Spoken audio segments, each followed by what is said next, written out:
6h30, 9h, les matins de France Culture. Guillaume Erner. Bonjour Marguerite Caton. Bonjour Guillaume, bonjour à tous. La régulation d'Airbnb au programme de ce matin. Et oui, après 6 mois d'attente, la Commission des affaires économiques de l'Assemblée nationale va enfin examiner une proposition de loi destinée à réguler les locations Airbnb. Je dis enfin car non seulement cet examen aurait dû se tenir au mois de juin si le gouvernement ne l'avait pas repoussé, mais aussi parce que ça fait au moins depuis 2015 que les effets pervers d'Airbnb sur l'immobilier sont identifiés et dénoncés. Bonjour Jean-Claude Drian. Bonjour. Vous êtes professeur émérite de l'École d'urbanisme de Paris. Merci d'être avec nous ce matin. Comment expliquez-vous la lenteur de l'action gouvernementale ? Est-ce, de votre point de vue, l'effet du lobbying d'Airbnb, la crainte de se mettre à dos les propriétaires investisseurs ou une réticence à accorder plus de pouvoir aux élus locaux ? Un peu de tout ça. Effectivement, le lobbying d'Airbnb et des différentes plateformes, parce qu'on cite toujours Airbnb, mais en fait, ils sont assez nombreux sur le marché. C'est évidemment le leader. Il est important, ce lobbying, ça, il n'y a pas de doute. Mais par ailleurs, il y a aussi effectivement des formes de timidité liées à la question du développement économique, du développement touristique local. Et puis, sans doute aussi, effectivement, une forme de méfiance, de défiance à l'égard des élus locaux, dans un contexte dans lequel, par ailleurs, quand même, on annonce des mesures de décentralisation sur les questions de logement. C'est d'ailleurs contre l'avis du gouvernement que le Sénat a introduit 2 amendements dans le projet de loi de finances pour 2004. L'un ce week-end qui limite l'abattement fiscal sur les revenus tirés de location Airbnb, et puis un second hier qui propose de faire payer la TVA aux meublés touristiques. Alors ces amendements ne seront probablement pas retenus par le gouvernement, mais ils nous introduisent au cœur de l'affaire Jean-Claude Drian, la fiscalité hyper avantageuse dont bénéficient ces locations touristiques qui ne sont ni alignées sur le régime des hôtels, ni sur celui des locations habituelles. Savez-vous quelle est l'origine de ces privilèges ? Alors, l'origine de ces privilèges, elle est assez claire. C'est ce que j'évoquais tout à l'heure sur la question du développement économique, du développement touristique. Il s'agissait, avant le développement de ces plateformes sur Internet, de favoriser le développement des gîtes ruraux, des chambres d'hôtes, et aussi d'une offre limitée, mais de location touristique, pour laquelle il y a une réelle demande par ailleurs, dans les villes dans lesquelles le tourisme est important. Donc il s'agissait de favoriser le développement de ces offres-là. Il se trouve qu'aujourd'hui, on est complètement sorti de la route, en quelque sorte, et que ce développement a pris des proportions absolument considérables, bénéficiant de ce statut très favorable, qui aujourd'hui doit évidemment être remis en cause. Venons-en à la proposition de loi. Et je rappelle aux auditeurs qu'on parle de proposition et non de projet, puisque le texte émane non pas du gouvernement, mais des députés eux-mêmes, en l'occurrence des députés de différents bords politiques.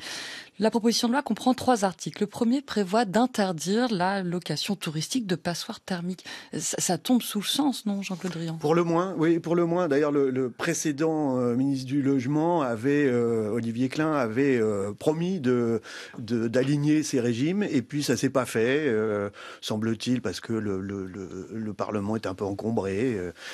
Mais c'est évidemment que ça tombe sous le sens, bien entendu. Il faut interdire la location des passoires thermiques exactement au même rythme que la location ordinaire. Oui, parce qu'il faut rappeler aux auditeurs qu'à partir de 2025, les propriétaires des logements les moins isolés ne pourront plus les louer sur le marché, disons, normal. Donc ça, on risquerait sinon une très grande bascule sur le marché Airbnb. Bien sûr, on l'a vu venir d'ailleurs chez un certain nombre de coachs d'investissement immobilier qui se répandent de façon assez hallucinante sur Internet, qui suggéraient aux propriétaires de basculer dans ce régime-là pour éviter la réglementation des passoires.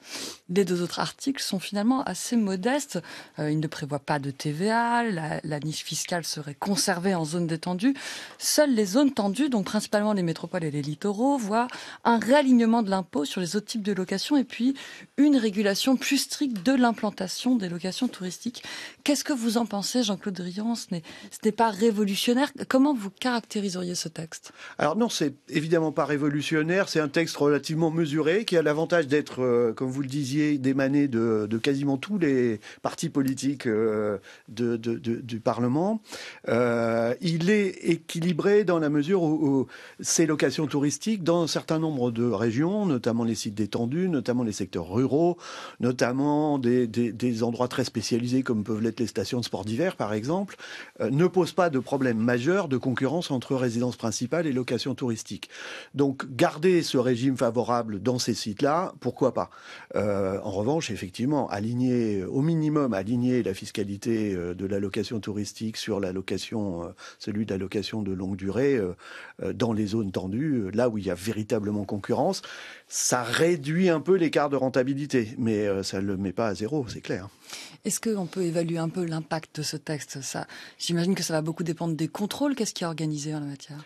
Alors c'est la difficulté majeure, on est bien d'accord. C'est-à-dire que les contrôles supposent des moyens en ingénierie, en ressources humaines, en capacité à contrôler, qui sont aujourd'hui extrêmement coûteuses. Ce sont les communes qui doivent contrôler ? Ce sont les villes qui doivent contrôler. Alors ça peut être les communes dans certains cas, c'est le cas à Paris, c'est la ville de Paris. Ça peut être dans d'autres cas des intercommunalités, au Pays Basque par exemple, qui est très fortement confrontée. Donc vraiment, ça dépend des cas. Il n'y a pas de législation trop précise en la matière, mais c'est compliqué et coûteux, c'est clair.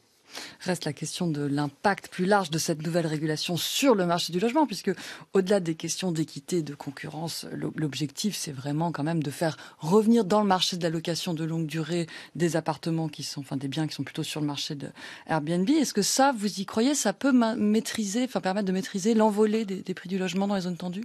J'y crois très modérément, je vous avouerai, parce que, comme je le disais tout à l'heure, l'écart de rentabilité, il reste réel. Certes, il y a un certain nombre de risques de dégradation des logements, de problèmes dans les copropriétés. Il y a un certain nombre de choses qui peuvent freiner le développement de ces locations touristiques. Cela étant, aujourd'hui, même avec cet alignement de la fiscalité, ça restera toujours plus rentable. Donc je crains que on met un frein, mais pas un recul significatif. En plus, il y a les Jeux Olympiques qui arrivent et qui vont là-dessus jouer un rôle important. Il faudra attendre que ces Jeux Olympiques soient passés pour commencer à avoir des effets. Qu'est-ce que vous préconiseriez plutôt ? Des quotas, comme on l'a vu par exemple à Saint-Malo ou dans quelques villes ? En tout cas, laisser plus de place aux collectivités pour décider des adaptations en termes de réglementation, de nombre maximum de nuitées qui sont aujourd'hui fixées à 120 pour la location temporaire et non pas la location permanente. De fixer des quotas comme c'est le cas à Saint-Malo, même s'il y a une certaine fragilité juridique. Donc mettre plus de capacité réelle pour les collectivités de prendre des décisions pour leur territoire. Merci beaucoup Jean-Claude Drian. Je rappelle que vous êtes professeur émérite de l'école d'urbanisme de Paris.